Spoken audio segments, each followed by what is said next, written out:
On va parler du corps. Salut. Hello les amis.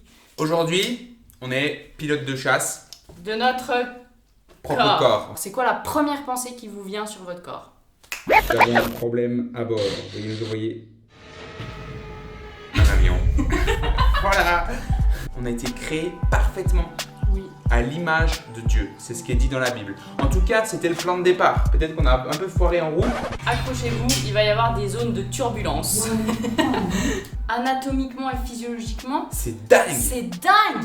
Moi, les amis, j'ai étudié l'anatomie et la physiole. Ouais. Et je peux vous dire que je suis allée dans un labo pour aller à l'intérieur des corps. Voir comment c'était fait. Ouais. T'es pas tombé dans les pommes. Non. Mais c'est incroyable. Ouais. Vous imaginez, genre, tu tires sur un petit tendon, un truc dans l'épaule et... Ah ouais, comme ça, un peu. Non mais c'est quand même dingue comme tout fonctionne et s'imbrique. Ouais. Ça peut pas être autre chose que Dieu qui a créé ça. C'est clair. Ça c'est un premier point. Le deuxième c'est que notre corps il nous appartient pas. Ne le savez-vous pas, votre corps est le temple du Saint-Esprit qui est en vous et que vous avez reçu de Dieu. Vous ne vous appartenez pas à vous-même car vous avez été racheté à un grand prix. C'est ça qui est magnifique. Rendez donc gloire à Dieu dans votre corps et dans votre esprit qui appartiennent à Dieu. Pourtant, enfin, moi j'ai l'impression que je m'appartiens quand même un peu. Oui, mais Ça parce veut dire qu'on quoi? est responsable, parce qu'on est de passage sur cette terre, et ben on est responsable de prendre soin du corps que Dieu nous donne, mais qui ne nous appartient pas. Ah, c'est ça la clé qu'il y a derrière. Tu vois? Imaginez, vous rentrez de vacances dans votre maison, et puis genre, vous avez tout fait propre, nickel avant de partir et tout, et vous rentrez, il y a des toiles d'araignée de partout, il y a les murs qui sont tachés, ça pue, il y a des rats, ça traverse partout, enfin, imaginez vous rentrez comme ça. Et ben imaginez, c'est comme cette maison, parce que votre corps c'est le lieu où vous habitez pour la vie sur Terre.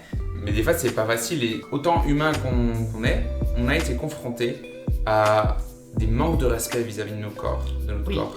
Que ce soit en excès ou en manque. Excès de nourriture, manque de nourriture, excès de sport, manque de sport, excès de sommeil, manque de sommeil. Et là, il y a quelque chose de clé, les amis. On peut entendre toutes les choses bonnes et les vérités qui sont vis-à-vis de nos corps, qu'on a été créé à l'image de Dieu, qu'on est enfant de Dieu, qu'on est choisi, qu'on est des créatures merveilleuses. En fait, ça peut te passer mais à des kilomètres au-dessus de ta tête. Mais la source du problème, La déconnexion. c'est ce qu'on croit. C'est pas ce qu'on entend, parce qu'on peut savoir ces vérités-là.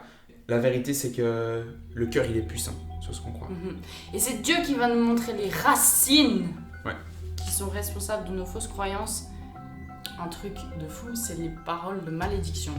Parce que ça, c'est le truc pas visible, parce que c'est dans la tête. Mais quand c'est dans notre tête, ça se produit, ça se voit pas. Et pourtant, c'est le plus désastreux. Parce qu'on a tous eu des pensées mauvaises sur notre corps. Ah, il est trop comme ci, ah, il est trop comme ça, ah, j'aimerais qu'il soit plus musclé, ah, j'aimerais qu'il soit moins ça, ah, mais il est pas beau, ah, mais je suis moche, ah, mais c'est horrible cette partie de mon corps, je la supporte pas, ah, je peux pas la regarder, ah, je peux pas. Ce que Charlotte dit, c'est que le point de départ, c'est dans nos pensées, c'est pas forcément les actes. Et ça, c'est Jésus aussi qui l'a dit dans la Bible plein de fois, donc, que Jésus vient juger les pensées du cœur. C'est là où il y a la racine du problème. Et moi, je vous donne un exemple. Dieu, il m'a révélé quelque chose. Des fois, j'avais souvent des douleurs dans mon corps, à des endroits différents. J'ai réalisé que la racine de ces douleurs, c'était la condamnation, l'autocondamnation.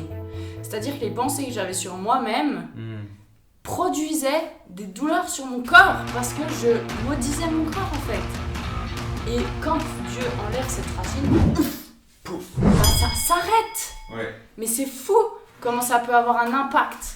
Mais, allô? Moi, je sens rien. Hein. Ça, c'était le casque, mais on n'en a plus besoin. Voilà, on n'a plus besoin du casque. Des fois, notre corps parle de ce que nous taisons. Autrement dit, c'est les mots du corps. Ce sont les mots Mots de de l'âme. l'âme. C'est les mots du corps. Le mot du corps sont Ouais. les mots de l'âme. Et les amis, on somatise. Ça veut dire quoi, somatise? Tu somatises, ça veut dire que ce que tu exprimes pas, eh ben, c'est ton corps qui l'exprime à ta place. Eh ben, ouais. Et des fois, ça fait mal. Comment on réagit face à ça quand notre corps il somatise? Est-ce qu'on l'accepte? Est-ce qu'on le rejette? Est-ce que ça nous met en colère parce qu'on en a marre d'avoir mal puis on veut pas entendre notre corps? Ça, c'est un truc fondamental, les amis. Vous pouvez lui parler, genre le rassurer, lui dire ok, corps, je t'ai entendu, j'ai entendu que t'avais mal, je prends en considération cette douleur, merci de me parler, de me dire, t'inquiète pas, ça va aller. Ça peut paraître dingue, mais en réalité, je pense qu'on a tous besoin aussi d'une certaine reconnexion. Puis le rassurer, moi j'ai dû apprendre ça parce que pendant des années je l'ai pas écouté dans le sport à haut niveau et tout ça. Et puis maintenant quand je vais faire du sport ou quoi, dire mais t'inquiète pas, j'y vais pas pour ne pas t'écouter, pour te faire taire, pour te faire souffrir. J'y vais pour prendre soin de toi. Et c'est de lui parler, ça paraît dingue mais c'est un truc comme essentiel. Mais dans le sens, on est tous responsables après ce que nos croyances on a à l'intérieur. Ce qu'on en fait, première étape, sondez vos cœurs. Sondez vos pensées par rapport à votre corps. C'est quoi la première pensée qui vous vient sur votre corps?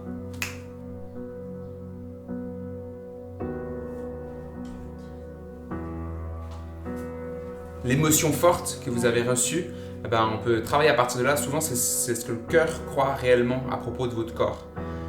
La question qu'on peut poser à notre corps, c'est est-ce que tu es en colère contre moi? Est-ce qu'il y a quelque chose que tu veux me dire? Qu'est-ce que tu me reproches? C'est la première étape vers la réconciliation avec notre corps. Rendez-vous à la les prochaine semaines vidéo. prochaines. Point bise.